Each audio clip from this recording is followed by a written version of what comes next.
ಪ್ರಿಯರೇ, ದೇವದೂತನು ಮರಿಯಳಿಗೆ ನೀಡಿದ ಆ ಮಂಗಳ ವಾರ್ತೆ ಕೇವಲ ಒಂದು ಸುಂದರ ಕಥೆಯಲ್ಲ, ಅದು ಅಪಾಯಕಾರಿ ಸವಾಲಾಗಿತ್ತು.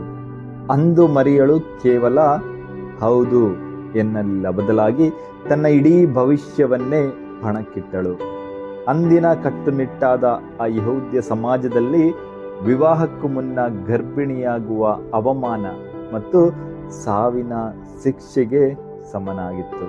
ಆದರೂ ಅವಳು ಹಿಂದೆ ಸರಿಯಲಿಲ್ಲ. ದೈವಿಕ ಚಿತ್ತವು ಅರ್ಥವಾದ ಕ್ಷಣವೇ ಅವಳು ಹೇಳಿದ್ದು ಒಂದೇ ಮಾತು, ಇಗೋ ನಾನು ಪ್ರಭುವಿನ ದಾಸಿ, ನಿಮ್ಮ ಮಾತಿನಂತೆ ನನಗಾಗಲಿ. ಇದು ಆಕೆಯ ಅಚಲವಾದ ವಿಶ್ವಾಸ.